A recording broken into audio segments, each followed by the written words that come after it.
Matters या माझ्या YouTube चॅनलमध्ये आपणा सर्वांचं मनापासून स्वागत.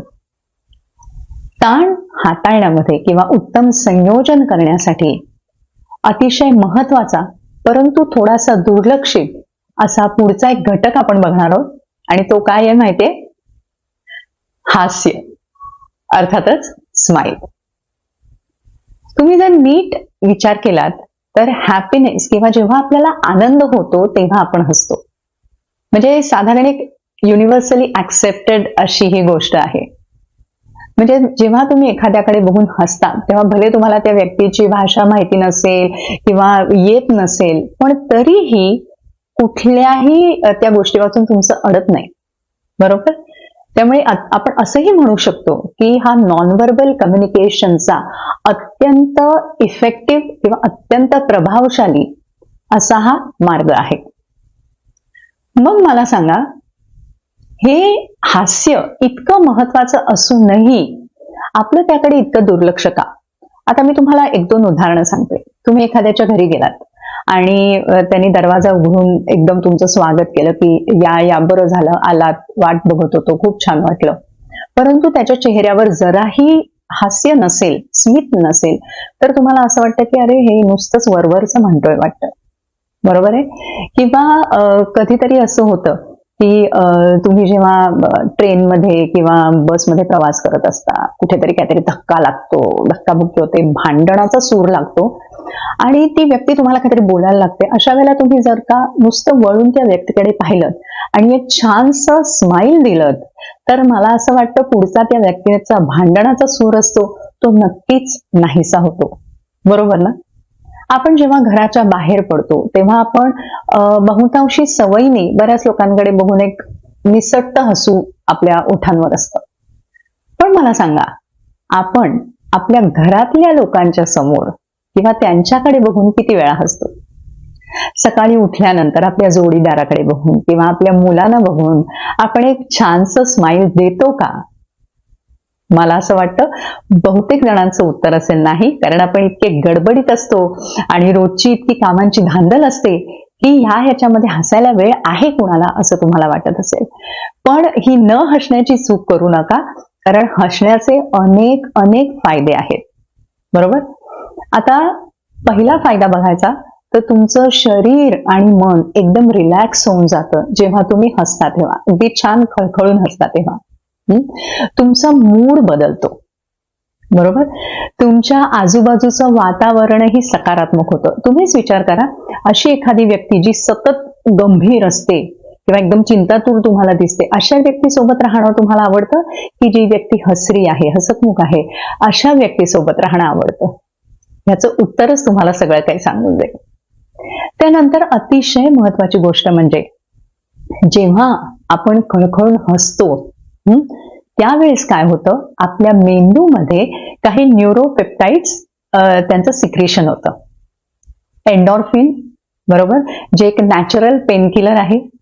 डोपामाइन, ज्याच्यामध्ये एक ज्याला रिवॉर्ड किंवा बक्षीस मिळाल्यानंतरचा जो कसा आनंद असतो किंवा रिवॉर्डिंग फॅक्टर त्या डोपामाइन मध्ये असतो.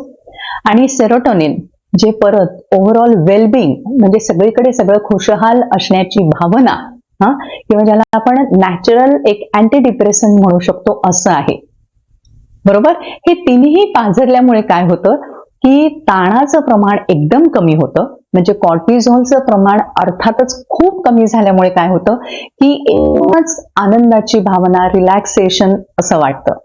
ह्याचा आणखीन एक फायदा होतो ते म्हणजे ब्लड सर्क्युलेशन चांगलं होतं. म्हणजे रक्ताभिसरण खूप चांगलं होतं, ब्लड वेसल्स छान मोकळ्या राहतात, त्याच्यामुळे साहजिकच हार्टचं कामही चांगलं होतं, बरोबर?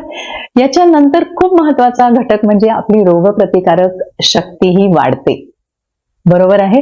कॉर्टिझॉलचं प्रमाण कमी झाल्यामुळे अँटीबॉडीज वाढतात, रोगप्रतिकारक पेशी ज्या असतात त्या वाढतात.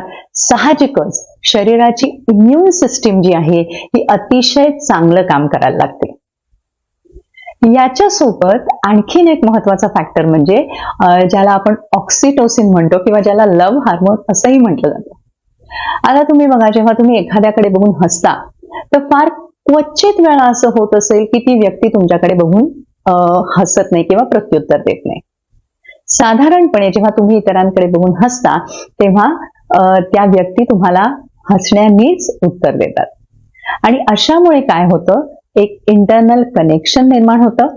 दोन्हीकडे ऑक्सिटोसिन जेव्हा पाझरतं तेव्हा दोन व्यक्तींमधले संबंध असतात हे चांगले आणि दृढ व्हायला मदत होते. बरोबर.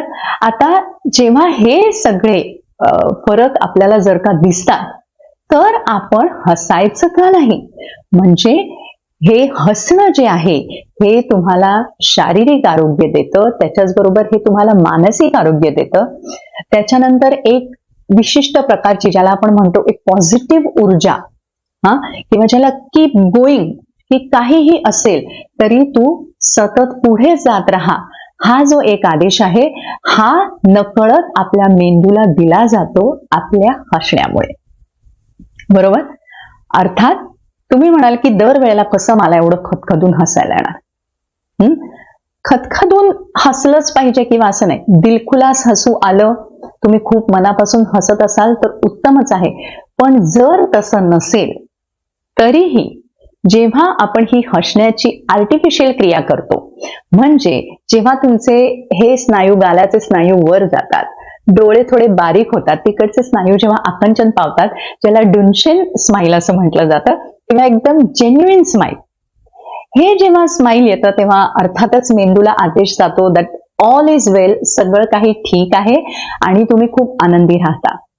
पण जर का परिस्थिती कठीण असेल, मनावर कुठला ताण असेल किंवा काही आव्हानं असतील समोर, अशा वेळेला सुद्धा तुम्ही जर का आर्टिफिशियल हसण्याची क्रिया केली, म्हणजे लाफ्टर क्लब तुम्ही बघितले असतील की जिथे लोक हसण्याचा सराव करतात, तर अशा वेळेला निव्वळ त्या स्नायूंच्या आकुंचन प्रसरणामुळे मेंदूला आदेश जातो की हे जे सगळं काही चालू आहे ते सगळं ठीक आहे.